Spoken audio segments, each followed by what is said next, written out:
Welcome. It's good to see so many familiar faces. Welcome. The SWIG program in Jewish Studies and Social Justice at the University of San Francisco acknowledges our presence on the unceded land of the indigenous Ohlone communities and pays our respects to these traditional caretakers and elders past, present, and emerging. It is our intention that this acknowledgement plays a role, however small, in a much larger process of confronting the past in order to create a not yet realized future rooted in justice.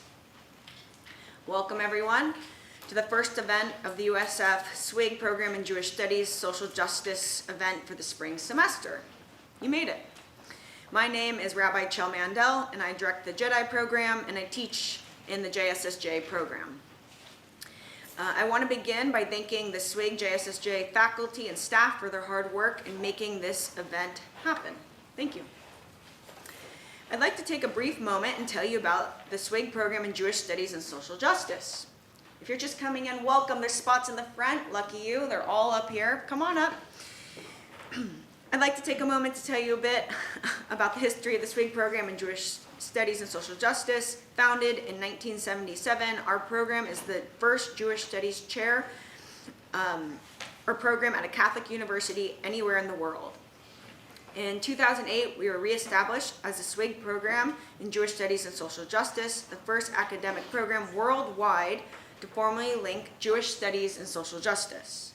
Including a minor in this field in the classroom, the program offers a wide range of significant Jewish Studies courses not found in other educational settings. Beyond the classroom, we offer extraordinary events that are free and open to the public, such as tonight's event. Through the SWIG program, Jewish Studies and Social Justice, we believe that education is the best long-term way to create systemic change.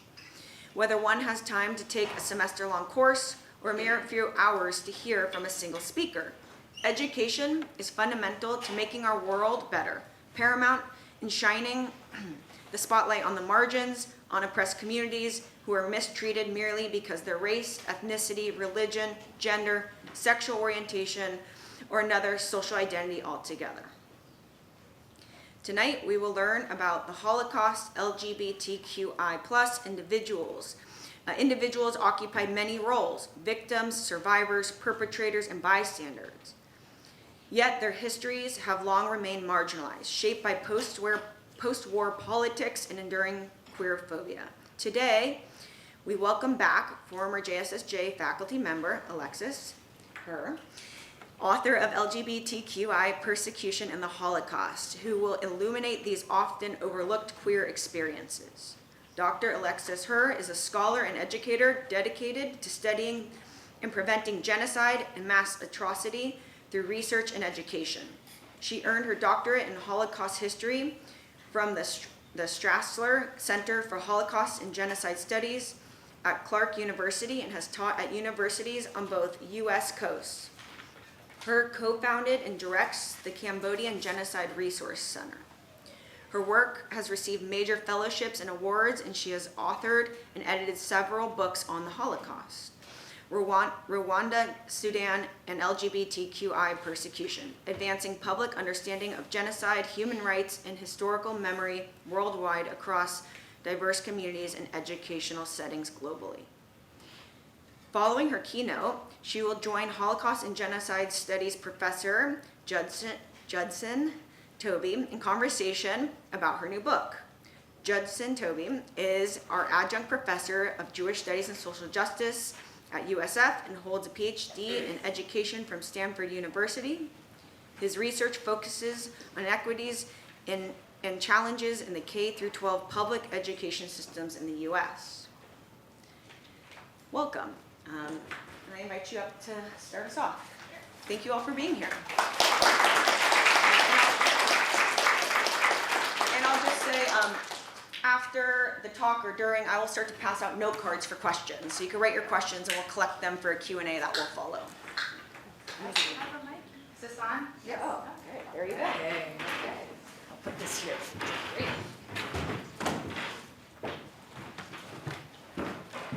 Can you hear me okay in the back? Am I talking loud enough? Great.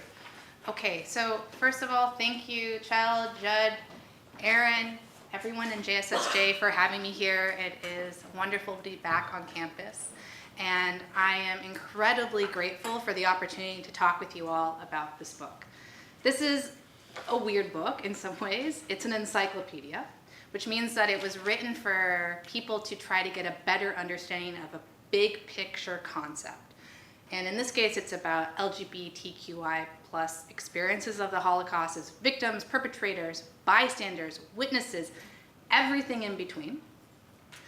And the reason why I'm really excited about this book and to share it with you is because I'm a historian and I view this work as incredibly historic. The Holocaust is the most studied and understood genocide in human history. It's been over 80 years since the end of World War II, and there are laws in more than half US states mandating Holocaust education. There are national monuments, there are memorials all over the world, and yet this book is the first of its kind, and it's only coming out now in 2026. And that should give you pause, right? Why did it take so long for someone to write this book?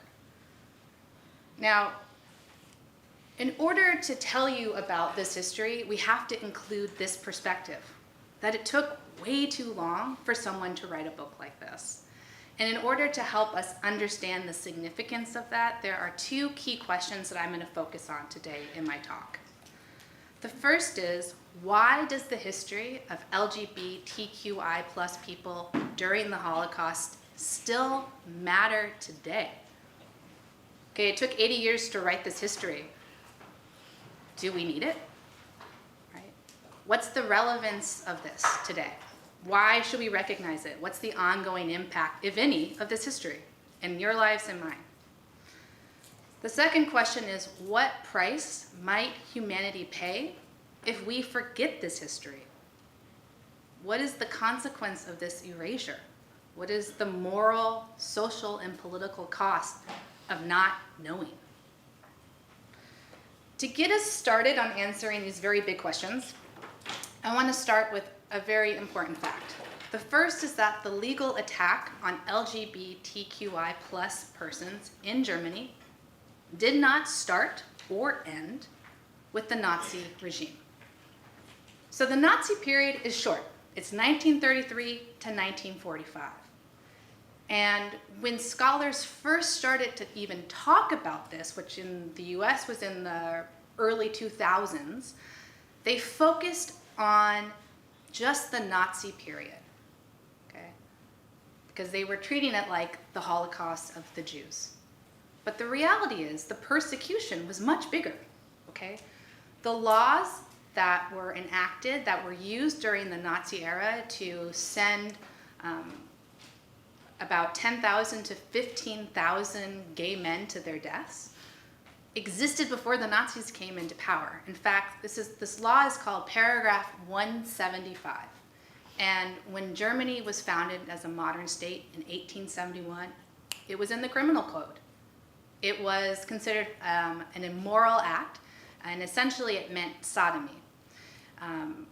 The way that people would be arrested for it was if they were actually caught in the act of penetrative sex. If you weren't caught, you could kind of get by without being arrested for it, and it made it very hard to catch people doing it. In the Nazi period, they sharpened it. They made the law easier to use.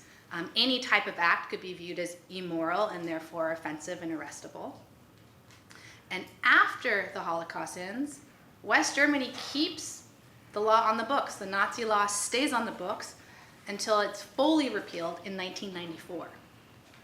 To put this in perspective, after the Holocaust, when the Allies came in and ended the war, all of those laws against Jews that landed millions in concentration camps and in mass graves were removed. That did not happen for Paragraph 175. To kind of put, again, this all in perspective, here's a little image for you. This is just charting convictions, okay? So 19,200 convictions under Paragraph 175, this anti-sodomy law, before the Holocaust, 53,000 convictions during the Holocaust, and 68,000 afterwards. These numbers, again, should give you pause, right? In particular, for me, 68,000 is a heartbreaking number, because part of the reason why this history was not told, why it wasn't studied, is because the people who experienced it couldn't talk about it without fear of being arrested. Right? It silenced their experiences because the prejudice was allowed to continue after the Nazi regime. Things eventually started to change because of incredible activism within Germany. This is a picture, a really horrible picture, I apologize, but this is a picture of the first memorial to be placed on German soil recognizing the victimization under paragraph 175. It is at the Neuengamme concentration camp memorial, and it was placed there in 1985, which is before the law was even repealed, so that's a positive step, a sign of incredible activism for gay rights. However, it's hard to see in this picture, but on it there is an inverted triangle, okay? In the Nazi concentration camp system, every prisoner had to wear a badge to identify their prisoner status. So Jews wore two yellow triangles, which created a star to identify them as Jewish prisoners. Jehovah's Witnesses would have worn a purple triangle. Asocial would have worn black, right? For those who were persecuted under paragraph 175, they had to wear a pink triangle. But here's the thing. Gay men are not the only people who were persecuted because of their alleged sexual or gender identity. Okay? And in fact, some of the people who were arrested and died in concentration camps were actually trans women, but who were arrested and persecuted as men. Okay. This brings me to our next point. We must look beyond paragraph 175 to fully understand gender and sexual identity during the Holocaust.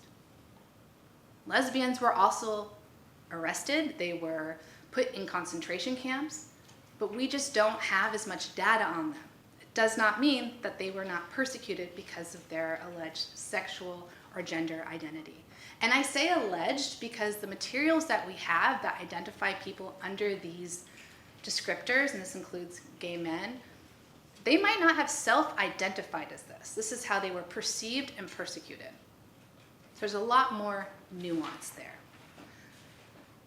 What I'd like to do for the next most of my time here is have a chance to share with you some of the stories of the people this work highlights. Because not everyone fit into this narrow box of paragraph 175, and these are the stories that have been basically forgotten and overlooked until very recently. Okay. So first, we have Fritz Kitzing. Now, all of the materials that we have about Fritz refer to them as a male. Because the sources that we're working with are police files. And in the police files, Fritz is identified as male. However, I would venture that Fritz in today's society and today's lexicon would probably identify as a trans woman. For this reason, I refer to them as they, them versus he. Now, this story highlights the uncertainty of survival in the Nazi area for non-Jewish transgender women. Fritz was born in 1905. They trained as a bookkeeper, and as a young adult, they moved to Berlin. A lot of people who we would identify as LGBTQI+, moved to Berlin in what's called the interwar period, or the Weimar area. It's this narrow period between 1919 and 1933. It's after World War I, but before Hitler comes to power, and Berlin becomes the center of gay rights for the world. Every time I teach about this subject, I always stress this because students are always shocked to learn that actually the gay rights movement began right before Hitler comes to power, right in Berlin. And so Fritz, like many other people, moved to Berlin because there was this vibrant nightlife scene. There were drag balls, there were lesbian bars, there were incredible entertainment, there were magazines, all this incredible stuff that made it more welcoming to people who belonged to this community, and this included Fritz. Now, in 1933, which is the same year that Hitler comes to power, Fritz is arrested. Allegedly, according to the police files, Fritz is in women clothing, and the documents allege that Fritz was soliciting for sex in a park. And what's interesting about their police files is that you would assume that Fritz would have been persecuted for male prostitution or male solicitation, but actually they charged them, as a woman for female solicitation or female prostitution, which makes no sense. It doesn't follow a pattern, which is the reality of many of these materials that we have discovered. So Fritz is sent to a work camp for 6 months as a punishment, and actually escapes with family support, heads to England for a year, but is deported back to Germany because they don't have a visa to stay in England.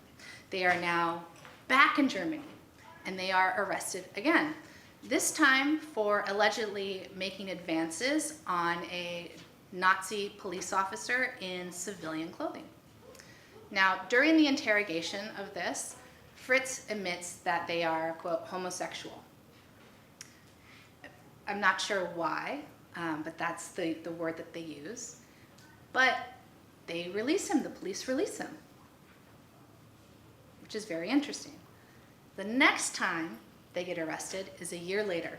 And at this point, the Nazi regime has changed paragraph 175 and made it so any type of act could be cause for arrest under paragraph 75. This could be you bump into someone on a bus and someone else sees it and informs on you. In this case, Fritz was informed on by someone else, reported to the police for acting in a way that didn't confine or conform to the Nazi purview, and was brought in.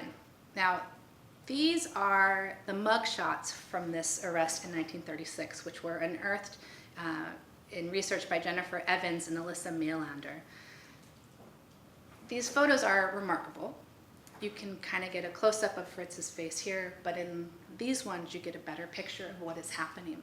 So Fritz was arrested in male-coded clothing, but the police thought it would be a good idea to go and collect some of their female clothing from their apartment and have Fritz wear them in the mugshots. The authors who write about this spend a lot of time talking about their expression in these photos and what they're thinking, and very powerful images. Now, what happens after this, we don't know. The files disappeared, okay? What happens is there was a center created in Nazi Germany that was tracking all gay men, quotation marks, as well as women who they suspected of being lesbians. And those files were all destroyed before the end of the Holocaust.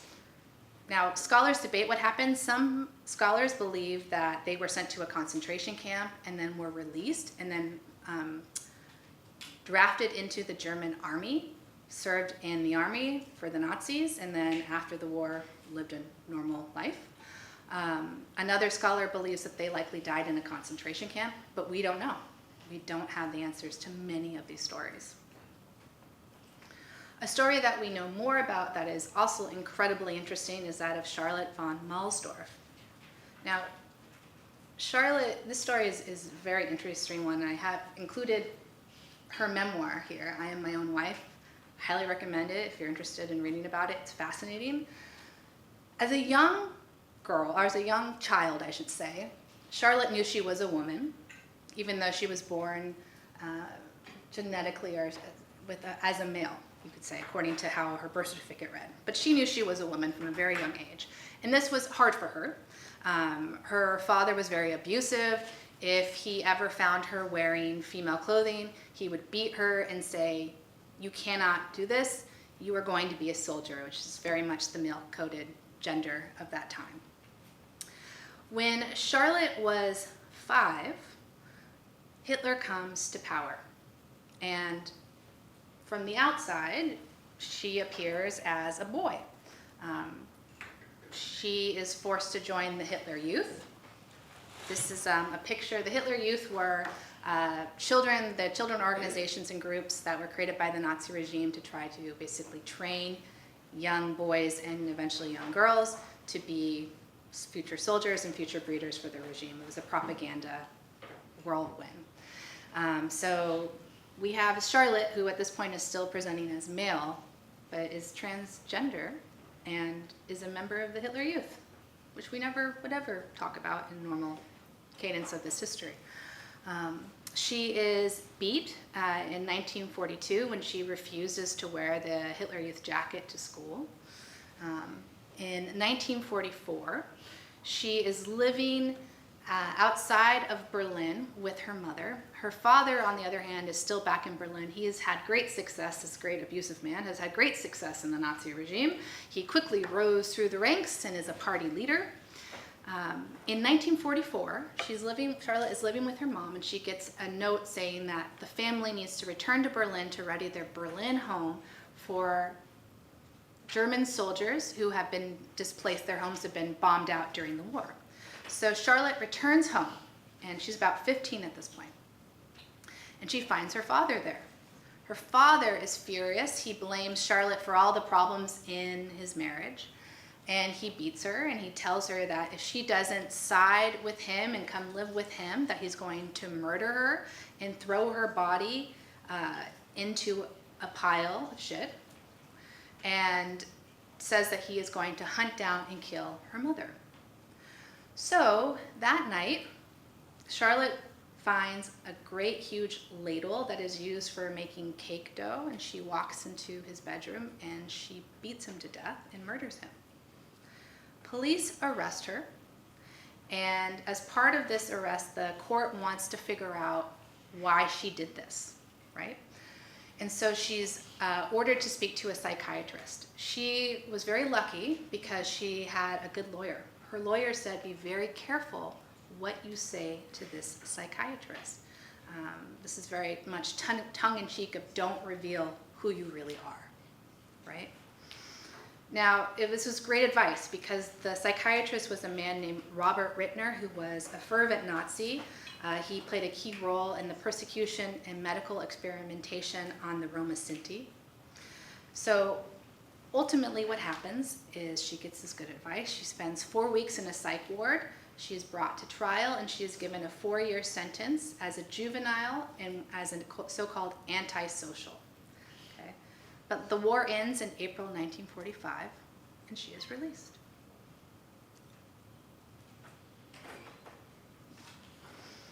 Claire Waldorf is another interesting person.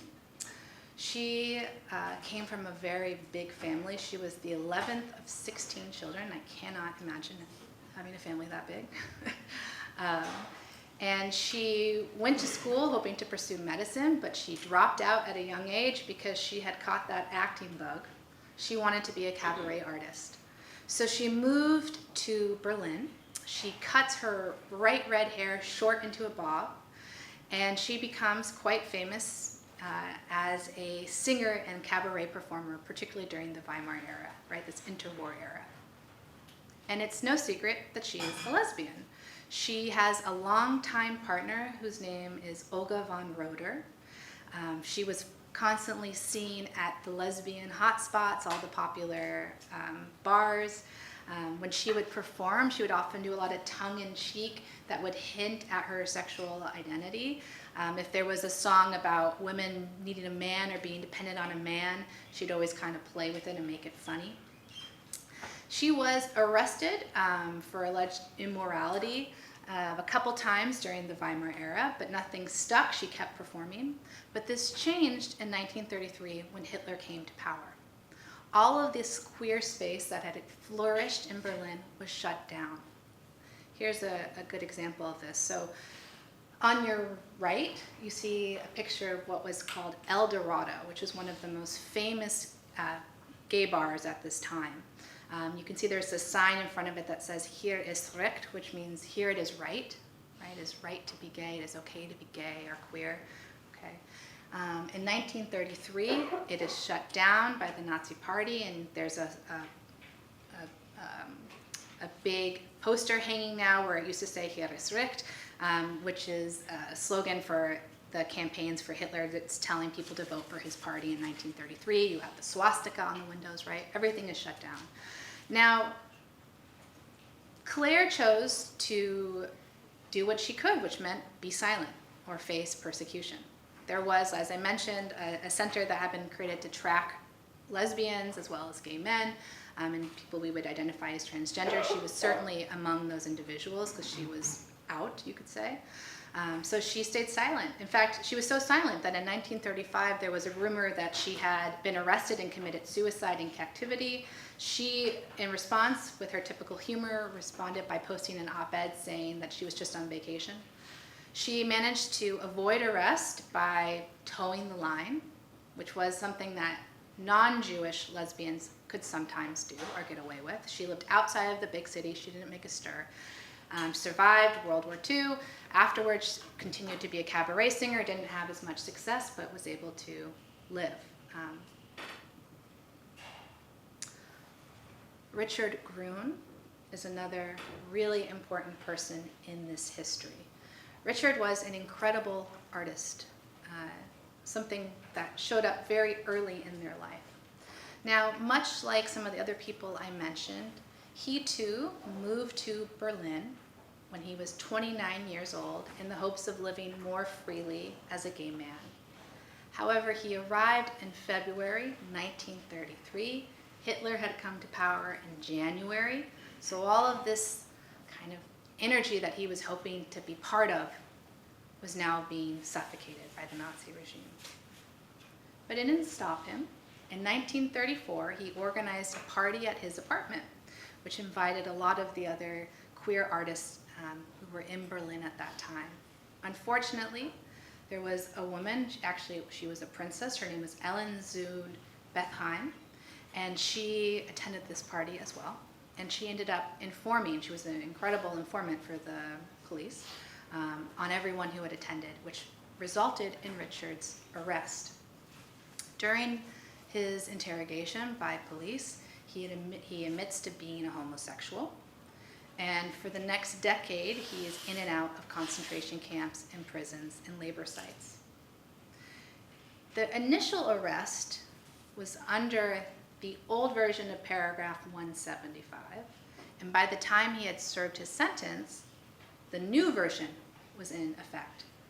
And instead of releasing him, which is what happened with Fritz, he was forced to stay in captivity. He was sent to Sachsenhausen, was given prison number 1296. I'm showing you this picture here. This is an example of, remember I told you about the pink triangle that paragraph 175 convicted people had to wear. This is the only one that we know of that exists. Okay, this is not actually Richard's, this is from a different person.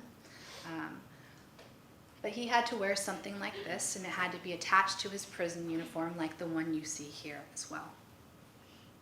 So he spent time in Sachsenhausen, and he also spent time in Flossenburg, which was another concentration camp that had barracks for gay inmates.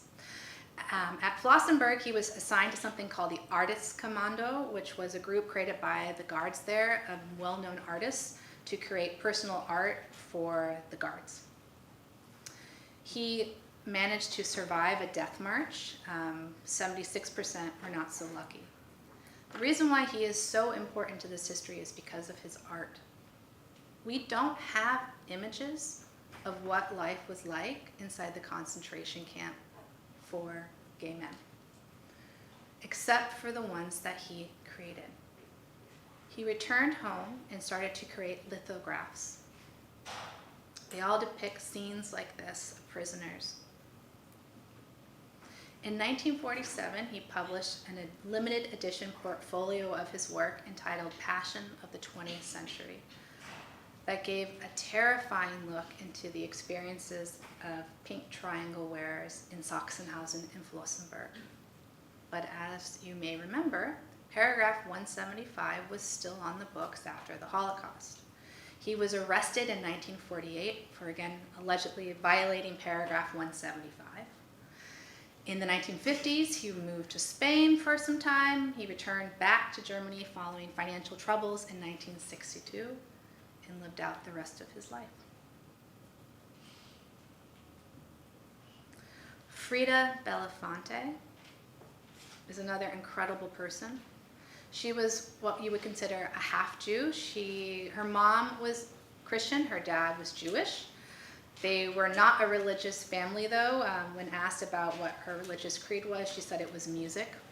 She was this incredible cello player, was groundbreaking as a woman in this field. In the 1930s, she was married briefly to a flutist, which I just find funny, named John Felkin. The marriage lasted about 5 years, but they divorced, and the reason why, as she put it, was, quote, she always had a greater admiration for women. She struck up a long-time relationship with another musician, Henrietta Bosman, who you can see here. Now, this woman was a groundbreaking woman. She was the first woman in Europe to both conduct and be the artistic director of a professional orchestra. And as she was having this incredible success professionally, things were declining in Germany. Okay, she's in Holland, and she's watching what's happening to lesbians like herself, as well as to people who are Jewish like her. In 1940, Holland is occupied by the Nazis, and for a time she's able to avoid deportation because she's considered a half-Jew. Half-Jews were not immediately deported, so she had a better survival rate. She joined a resistance movement. She created false papers to help Jews go into hiding. She helped hide children. But by 1943, it was no longer safe for her to stay in Holland, so she traveled by foot in the snow over the Alps into Switzerland and ended up in refugee camps. At the refugee camps, she taught cello lessons, but experienced prejudice because there was a rumor that she was a lesbian.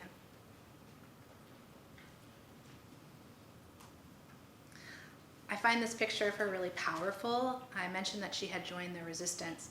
This is a portrait of her wearing men's clothing, which she apparently did from time to time in order to avoid being caught by informers. She lived for a very long time. She ended up actually, eventually after the war, making it to California. She relocated to Laguna Beach, and she played a big role of creating the orchestra there. And she lived until her 90s. In fact, because of that, in the 90s is when we started to actually have scholarship start happening on these people. And her story was recorded. And her testimony is amazing. And in it, she talks about her decision to join the resistance. Her interviewer was impressed by it. And she said, "I don't understand people that can only live for themselves." I want to return back to the guiding questions, okay, for us. The first is, why does the history of LGBTQI plus people during the Holocaust still matter today? Why is it relevant? Why recognition? What's the ongoing impact? For me, I want to tell these stories to you, and I want you to hear them because I want to honor these people. I want them to be seen as more than victims, which is how they were viewed and how they might have viewed themselves for the majority of their lives. In recognizing them as full people, learning their story, we affirm their humanity, and in so doing, affirm our own.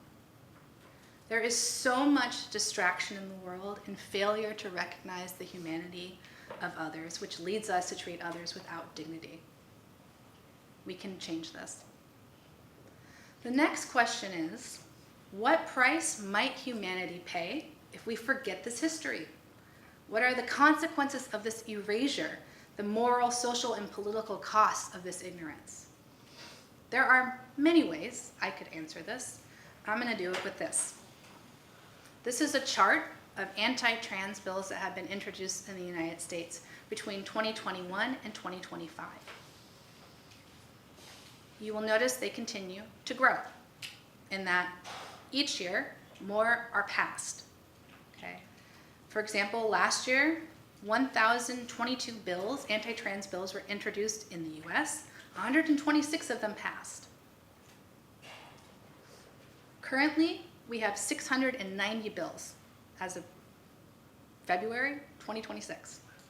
Okay, they've been introduced in 41 states, 4 have passed, and 663 are still under active review. 22 have failed. This should give us pause. We don't know where these laws can lead. In 1871, when paragraph 175 was created, I don't think those people understood about where Germany would go. That these laws that were supposed to be against anti-immoral acts would result in outright murder.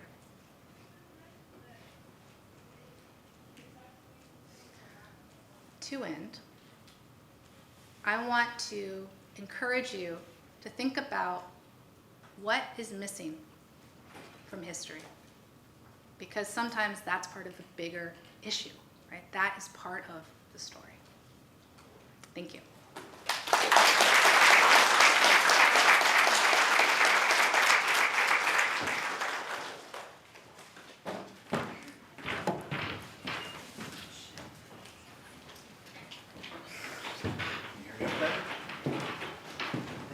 That was outstanding. We appreciate that.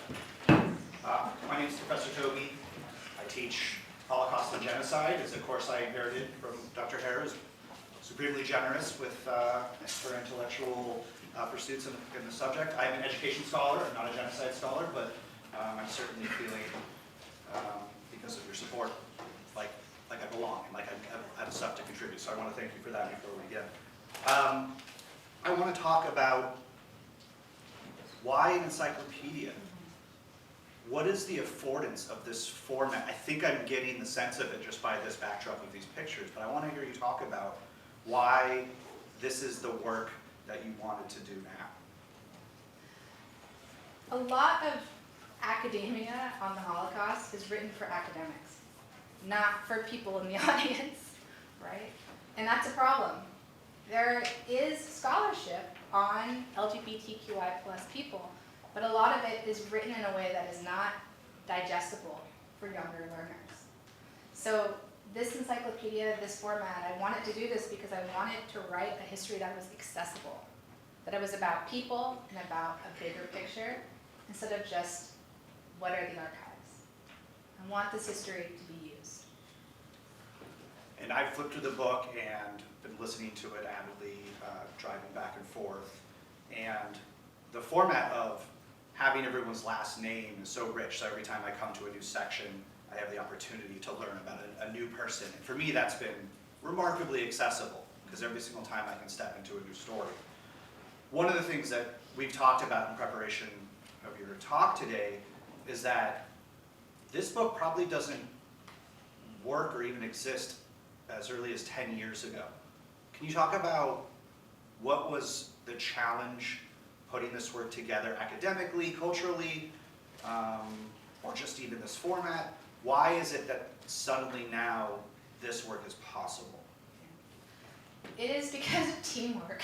I always like to joke, I always say that genocide education, genocide research is a team sport. You can't do it all yourself. You need lots of people doing it, and that is certainly true for here. With this work. This book, I said, this book could not have been written 10 years ago. There was some scholarship at that point. Germans started to write about gay experiences, male experiences in the 90s, and then it started to be translated more in the early 2000s. But we didn't have stories about trans individuals or lesbians until much later. And honestly, a big part of that is because there weren't as many women in the field and women who identified as queer, who were willing to do this really difficult work of digging through the archives. It's really hard to find stories of women because paragraph 175 is a clear category. You can go to an archive, you can go to Auschwitz, look at the index of prisoners who arrived and the motivations for why they were there. You'll see Jew, you'll see Jew, you'll mostly see Jews, but there were about 100 people who were sent there because of paragraph 175. Women are not included there. Right? So they were prosecuted more often under something that was called asocial, of which there were millions of people. So it's more challenging to find this work, but it doesn't mean they don't exist. What about in 1930s Weimar Germany? You note that in the 20s, this is the center of burgeoning queer, lesbian, bisexual, gay, transsexual life. And I want to hear about what was lost. It sounds like this might have even been a period where a book like this, sans the history, could have been written. How far did we get set back just by the destruction of the institutes and the queer life and the bars and the communities that were part of Weimar Germany and that democracy? Really appreciate that question. It's a question that we think about a lot when we talk about Jewish victims, right? 6 million people died. That is 6 million lives that were unable to contribute to the world. Future doctors, scholars, writers, musicians, parents, counselors, anything snuffed out, right? And that happens here too, but in a different way, because it wasn't necessarily they were all murdered, but they were kept forced into the shadows for fear of their lives. And then we know we lost thousands of them as well. We lost a lot. I mean, we lost a lot of research. So in Berlin, there was the Institute for Sexual Science. This was an incredible resource that was created. It's where they were the first transgender surgeries actually occurred at this institute that were top surgeries. It was the first time that hormone research had been done about hormone replacement and had been given out. It was a space of safety, community, research, political organizing. It had a massive archive. The founder of it collected books and art from all over the world, not just, of course, Europe, right? Because there's a long history of queer identity that is beyond Europe, and importantly for when it comes to trans identity. This was all destroyed. In 1933, there was a book burning. That's how the Holocaust really begins. It was organized by students all throughout Germany. Anything that was considered to be anti-German was burned. We often hear about how books by Jewish scholars were among those thrown into the fires. Very common refrain is that if you burn books, what's going to stop you from burning people, the ones who write the ideas? The same is true. The Institute for Sexual Science is stormed by students, later by members of the SS, and over 30,000, I think, pieces from the archive are taken and thrown on a massive bonfire in Berlin, as well as a bust of Hirschfeld, who was the director of the center. Luckily, he is out of town at this time, but the loss is massive. Not to mention, too, just one more thing.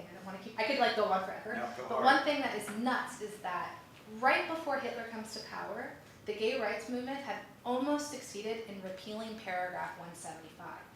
A new law was being debated, and it probably would have been signed and enacted had Hitler not come to power in January of 1933. So it could have gone so different, I mean, I think that's such an interesting point. Thank you, John. Because the Nazi movement wasn't actually explicitly anti-gay or anti-sexuality to begin with. And in fact, when the SA was storming the Institute for Sexology, it was led by Fromm, who himself was openly gay and felt that homosexuality was a testament to his masculinity, that it was in line with the German ideal. Can you talk at all about how this is part of a reactionary movement, or is it part of a reactionary movement that somehow Nazism or fascism more generally has to revert back to some other form of society? Because, as you point out, this wasn't inevitable. It looks like things were moving in another direction, but they, for some reason, swung so hard back with Nazism. Yeah. I don't think it's limited to fascism. I think it's about power and control, and that every power-hungry source needs to have a scapegoat. And that is certainly what happens. I would say it's first and foremost the Jews. But it wasn't just about Jews, it was also about controlling what is a man and what is a woman, right? And that was a huge framework for how persecution worked. That's why gay men were considered such a threat, in quotation marks, to the Nazi regime, is because they were people who could be in positions of power and influence. So if you have someone like Ernst Röhm, who was head of the SA, which is a huge part of the Nazi movement that gets Hitler into power, it's dangerous. It could change the control of how people think.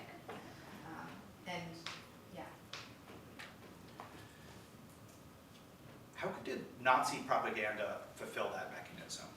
I know through a lot of my knowledge that race science, eugenics, the classification of Jews as a racial enemy, Roma and Sinti as racial inferiors. That was a mechanism that was well sorted. But how did propaganda also influence this other way of persecuting a different group of people through gender and sexuality? I want to start with women. So lesbians, there was no specific law targeting lesbians. But that does not mean that lesbians could not be arrested and sent to concentration camps, right? They were just persecuted as so-called asocials, which means that they were breaking what the directive of what gender was supposed to be, essentially. And the fact that women were not included in paragraph 175 speaks to an undercurrent of sexism that had existed in a patriarchal society for much longer than the Nazi regime. In essence, women were not persecuted in the same way because women could be controlled. They weren't going to be put in positions of power. They weren't the same threat. So they were able to be suppressed in a way that relied on an inherent propaganda and social norm, right? And when it came to men, the fact that paragraph 175 had already been on the books really helped guide it. It was a law, a statute that was under moral crimes. It was considered a moral offense. So that gives a cadence to how this was perceived in Nazi Germany at the time. It was also a very small minority. It was a very small minority, and this is probably why some scholars, and this debate occurs in your book, on whether or not this was a genocide. Can you talk about why that question matters and answering that question matters? Or specifically, like, what does concentrating on that binary do to this larger narrative about what you're trying to do with this book? The definition of genocide was created in 1948 after World War II. It was drafted and voted on by the United Nations in something that is now called the Genocide Convention. It was created by men. It is, for me, inherently sexist. It makes no recognition of gender at all. It is defined as the intent to destroy in whole or in part an ethnic, racial, national, or religious group. So in order for someone to be held accountable for the crime of genocide, you have to prove that they intended to destroy in whole or in part one of just four narrow groups: ethnic, racial, religious, or national group. Nothing about gender, nothing about sexual identity, right? The intention of this law is very good, right? It's to hold people accountable. The idea of the original drafters was, this is a crime that we cannot prosecute because nothing like this crime exists, right? There's no law against it. So we're going to create an international one. Great. The problem with it is that it was created in 1940, and it was created by men, and countries who were leading this charge were countries that had their own baggage, their own history of persecution, which is why certain groups were not included. So LGBTQI plus are not a protected victim group according to the UN genocide definition of who is a victim. And that is part of the reason why this history has been overlooked for so long in the canon of Holocaust scholarship. Part of the, I don't know, I'll try to keep it short, but after the Holocaust, people didn't believe what happened to the Jews. No one believed it, right? There was huge denial all over the world. It didn't become a quote-unquote accepted fact until the 80s in the US. It wasn't talked about. There wasn't platforms for survivors to talk. It was huge denial. And so the response to it was to lean into documentation. How do I empirically prove that 6 million Jews died? How do I empirically prove that Roma Sinti were victims because of their alleged racial status? That's how the historical approach worked. We don't have those type of materials to talk about what happens in the same way for LGBTQI plus in the Holocaust, which meant that people were, I think, in part afraid to talk about it. Because how do you prove persecution in the same way if you don't have the same sources? So it took a long time. It took until the fall of the Soviet Union, the opening up of archives, and incredible patience and determination of scholars to have this be part of the discussion. But if you're looking at it solely through the lens of the UN definition, it does not count as a genocide because LGBTQI plus are not a protected category within this statute. it is a crime against humanity. And in that legal statute, gender and sexual orientation are included.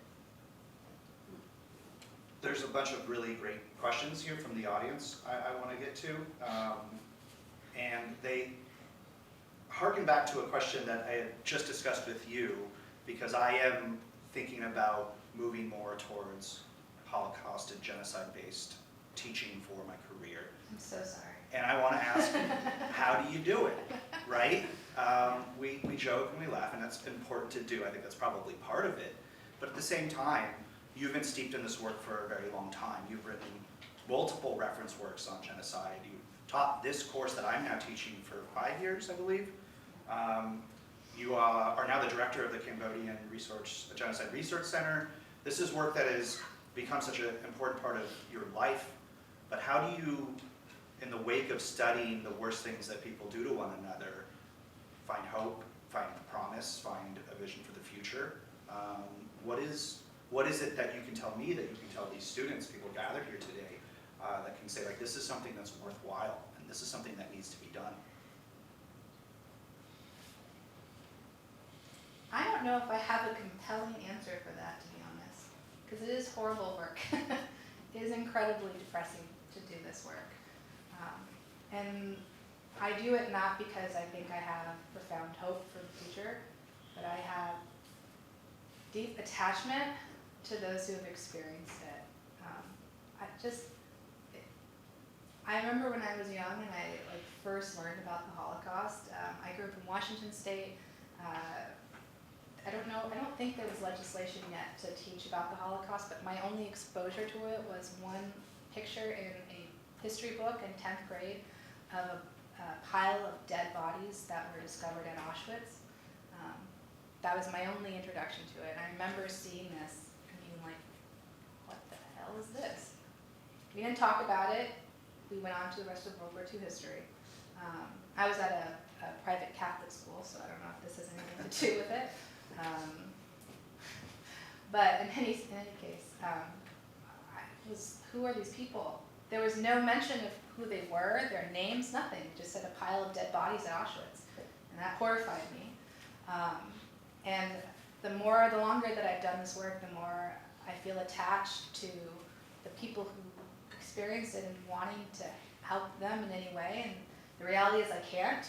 It's already happened, or it's currently happening, and I can't reach those people in Myanmar, and I can't reach them in China, and I can't do that.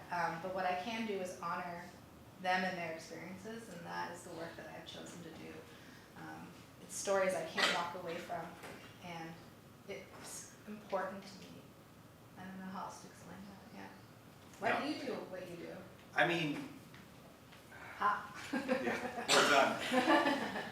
There was, I don't know if you remember this, but in 2019, they passed an anti-trans bathroom bill in North Carolina. And the NCAA withdrew the March Madness tournament from the state immediately. This was 2019. And then we look at that slide you had a couple slides ago about the number of anti-trans bills that have managed to be not only proposed but passed. Could you talk about what it means to bend the arc? Like, obviously, we can talk about how the arc of the universe bends towards good, but that's only when good people are doing good work. So maybe that's me talking and not answering a question, or not asking a question, but I want to pose it back to you. To what degree do you see this as a struggle of that arc of history? It's funny, I just wrote an essay for this book that I gave you, and it's basically this. The whole point of this book is it's asking people in the field, what is the point of writing about this history today, given what is happening in the United States, given what is happening in the world, rising tide of anti-Semitism, of denial, of hatred against others, refugees, xenophobia. It's been 80 years we've been doing this work, doesn't matter, right? Hate crimes are at historic highs. And, for me, I like I said, I can't imagine not doing it, even if it's gonna just turn all to shit. I can only control myself and my own actions, and I try to create the world I want to live in, and this is the world I want to live in. I want to see others' humanity, and I'm incredibly inspired by the people around me. Like in any situation, in any context, you will find people who defy the odds to do what I would say, in quotations, the right thing. It is remarkable. There's other stories in this book that I didn't get to of members of the resistance and how they lost their lives fighting to save others. It blows my mind. And I take great strength from these individuals that they could do such incredible things. And I have so much freedom and liberty right now that I can't imagine not trying to honor that. My students that are here, I promise we are getting to the resistance. We've concentrated so much in the last 5 weeks on perpetrators, on the psychology, the socio-political context. I just want to assure you that we are going to get to this level of resistance. That's really important. And yeah, I want to build off what you said, because I feel like building off of your work. We all exist as academics, as citizens of democracy, on the shoulders of the people before us. And I think it was Ta-Nehisi Coates who said this to Ezra Klein. He's like, I come and I do my work, and I do as much as I can, and I leave the world hopefully better for it. And that's all I can really do. And I remember just yesterday, I'm wrapping up class, and I have a student come up to me, and I won't embarrass them and say who they are, but you know, they said with a level of gravity and emotion, like, what the fuck? Like, what's going on? Like, and what are we doing? And I had to tell them that, like, look, I'm not going to give you satisfying answers. I'm going to show you what's wrong, and I will rouse you to movement. But that inspired me to have the student come to me to know that the work that I'm building off of your work, that's building off of the JSSJ program here at USF, I know that that is moving the needle at least in one person's universe, and that was profound and important to me. So that's also, I think, a credit to you. Thank you. It's reminding me, part of the story that I didn't get to tell with Henrietta. This is the woman who was the musician. Such fascinating. Like, this quote sticks in my brain. It rattles in my brain all the time. So 1940, Nazi Germany invades. Her brother and his wife commit suicide, 1940, right after the invasion. And Henrietta travels to go to his home to view the bodies, to confirm the deaths, and also to return the suicide note to her mother. And in the suicide note, her brother says, don't feel bad for us. We could never live in a world like this, right? And she says in this testimony she gives when she's 90, that she wishes she could have talked to him, because if she could, she would have told him, the world is always a horrible place. It's always like this. It just got closer to home. And that's the truth. Like, look at human history. Like, one could look at the state of the US. I certainly do and have great concerns, but at least it's better than it was in the 1930s. Like, I can vote, I can teach, I can stand in front of this room, right? USF is the most diverse college, I think, in the country still, right? That wasn't happening in the 1930s. So there is progress, but there's also new challenges, right? They may feel old, they also feel old, but it's all about perspective. We're still evolving. Another great set of questions were asking about, have you experienced any resistance to this work? Is there something you can talk about and tell us about what it's like to produce this work in this era, in this time? Yeah, thank you for that question. So, what's crazy? It's like, so I started off this talk and it's like, I'm so excited to tell you about this book because it feels really historic. Like, this is the first book like this ever written, right? It's nuts. 80 years of history. This is the first one like this. And then I published this book, and I'm positive that my cells are going to show that it is not being bought in certain states, right? Because there are book bans on materials that talk about, in particular, trans identity, which this book does. So it's the book that was intended for students. Like, my audience is meant to be college researchers, high school researchers who want to learn about this history. And they're not going to have access to it if they're in Texas, for example, right? Which is pretty heartbreaking to me. Yeah. What do you hope this work, your work in general, inspires in terms of the future of student work, in terms of activism on the behalf of students?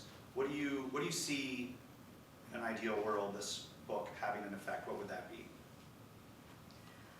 I am here echoing the thoughts of my college professor.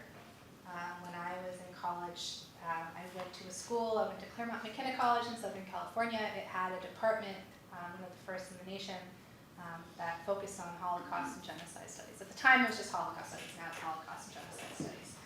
And my professor was a philosopher. His name is John K. Robb, and I was lucky to have a philosopher as a professor. If you ever have a chance to take a philosophy course, take it. It will change your mind. He said, he published a book about 10 years ago now. He has since retired. He's taught about the Holocaust for 40 years. This man has written and edited over like 50 books. This guy is a workaholic. And he publishes this book. And it's his reflections on having taught about the Holocaust for 40 years, having researched about the Holocaust for 40 years. His main takeaway is that the Holocaust could have been prevented if more people would have spent more time thinking harder and longer about the world around them. I firmly believe in that. I really do think that a lot of violence does not come from a place of inherent hatred, but a place of incredible ignorance and narrow thinking. That's not true for everyone, but I would say the majority of people just haven't had the opportunity to think bigger. And so my hope is anything I do, if it's my work on Cambodia, if it's in the classroom, if it's doing a teacher training workshop, it is to help give people the tools to think bigger, right? The Holocaust, if it is taught at all, there was a national survey done in the state of California about the state of Holocaust education. The majority of respondents who were educators said that they taught about the Holocaust for 30 minutes once the entire semester. That's it.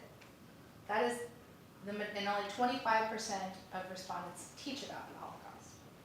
Right? And of those, the majority are getting 30 minutes. If you think about what you can give someone in 30 minutes, it's 6 million Jews, it's Auschwitz, it's Hitler, and a swastika. I think that's your hors d'oeuvre, that's what you get. That doesn't help you think. That tells you facts. So whatever I do, it's how do we get people to bigger questions? And I bet you can relate to that. Yeah, I mean, the scope of the class itself that I inherited is so vast, right? It's Holocaust and genocide. It's not just the Holocaust, which is large enough, could fulfill the academic careers of any number of academics or disciplines or fields. But what we're talking about is a phenomenon that has existed throughout human history, that the Holocaust just happens to be the paradigmatic example of our time. At least in the West, yeah. At least in the West, right? That's a wonderful point. This is something that's ongoing in the world as we speak. And these tough questions, if you would ask of people to ask them, what are the ones that people need to be asking? What are the ones that policymakers need to be thinking about? Obviously, Holocaust education, as a person with an education background, has a certain kind of quality to me, but if you were interested in kind of like holding people's feet to the fire who could make these decisions and make these things more apparent for a wider society, what would they be? You have a magic wand. I want people to spend more time questioning what does it mean to be human. Man, I really do sound like I live in Berkeley, don't I? Let's go. Let's go. It really is. It's so. If any of I've seen some familiar faces from classes that I took. It's nice to see you guys in the audience. How you? I apologize, but one of the things that I always tell my students, I always talk about Primo Levi, who's an Italian Holocaust survivor. He survives the Holocaust, returns to Italy, and writes a memoir. No one will publish it. It takes a long time for it to finally get published. And the Italian title for this book is Se questo è un uomo, if this is man. He spent 11 months at Auschwitz. Of his transport from Italy, there was over 500. Only 20 people on his transport survived. He could have written a memoir about his food rations. He could have written about selection on the off year when he was being unloaded from the railway car. He didn't. His book is a meditation on what does it mean that Auschwitz existed. It is, I'm getting goosebumps talking about it. It's the most powerful book I've ever read in my life and continues to be. What are we capable of? Like I was talking about how I do this work and I'm so inspired by the people who have done such incredible stuff. Resistance. The people who work in refugee camps today, that's work I really don't think I could do. I'm so grateful for them. This team sport where everyone's doing something. There's so much that I can't do. But I wish that people spent more time reflecting on what does it mean, right? That we have more refugees now than ever in human history. That again shows me we're not thinking enough about what does it mean to be human? What does it mean that humans created Auschwitz? That we as a species invented industrialized mass murder. That we can justify in our minds that it is ethical and moral to commit mass annihilation. That war is ever justifiable on a moral level. It's horrifying, right? It gives me pause, and that's what I think we need to spend more time thinking about. And because you are in the field of education, right, this is what your background is in your training, like, this is the question that I pose to educators, Sure. because this is, by the time I would get a student, or I work now with educators, like, by the time I get someone in my classroom, it's too late. Like, how do we help students get there? I mean, obviously, I'm biased because the students that seem to self-select into this course are fantastic. And, I mean, these questions are great. I have one here. I wrote like 3 paragraphs trying to get at a question, and they wrote it in one sentence, which is, what are some questions you still have? And maybe that's one around education. I could answer that, but you have a career ahead of you. What's something that you still need to investigate? What is something that you still need to understand? I think if I could, okay, let's go back to the magic wand. Cool. All right, I'm now Harry Potter. Okay, I'm Hermione Granger because I would like to be her. I want the magic to help people realize they're never powerless. Like, I remember when I was in college, I started studying the Holocaust and I became obsessed with it. It's like all I wanted to do was learn about this because I'm very normal. But I remember there was a guest lecturer who came and he was teaching a course on Rwanda. And I didn't sign up for it. And all my friends were like shocked, like, you're so into genocide. Like, why aren't you? I was like, I don't know if I can emotionally handle another. I was so in it. I was like, I don't know if I can handle it. And I didn't take the class. I regret it to this day. I then went to grad school, and part of my grad school education was to learn about other genocides. And I remember being really nervous about I don't know if I can handle it. And then I did it, and I was like, this is my jam. I want to know everything. I want to know about all the things. And now I don't even work predominantly in the Holocaust, right? So it's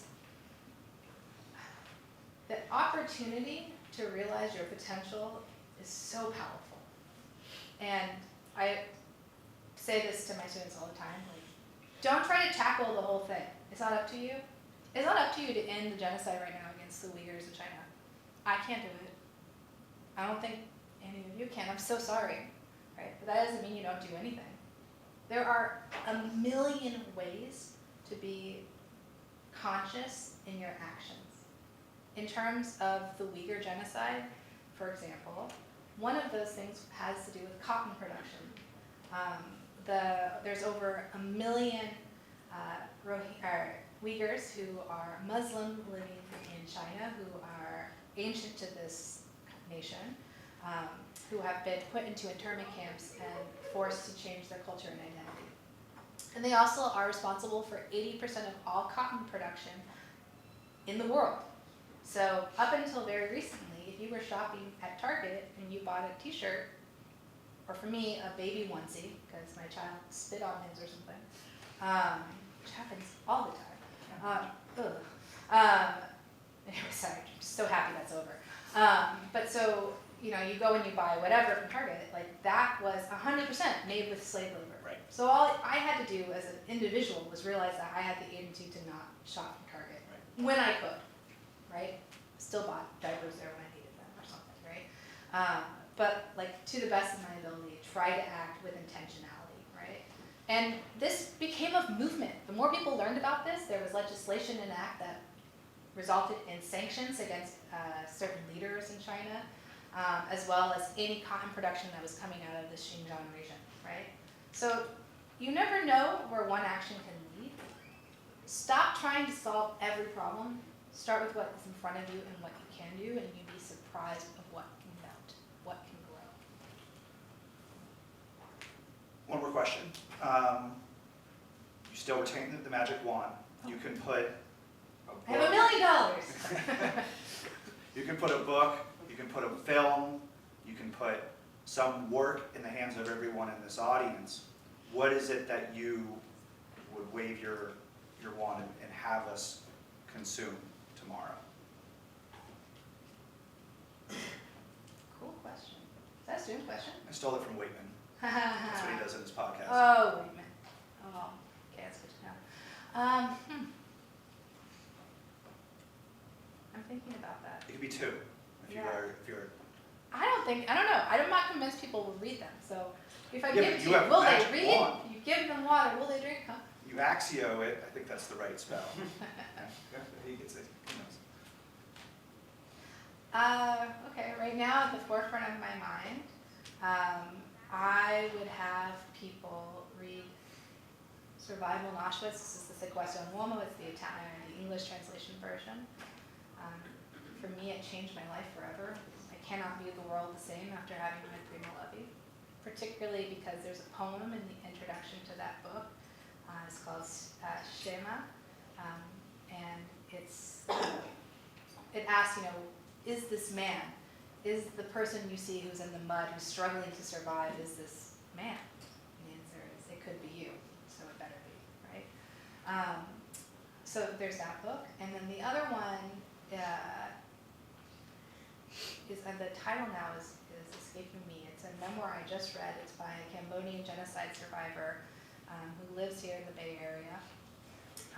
His name is Sing Sang, and it's his memoir about his experience of the Cambodian genocide and how he came to this country and it changed his life. Dr. Herr, thank you so much for being here and sharing your work, and thank you for all you do for all of us and for me. Thank you. Appreciate it. Thanks to everyone for coming.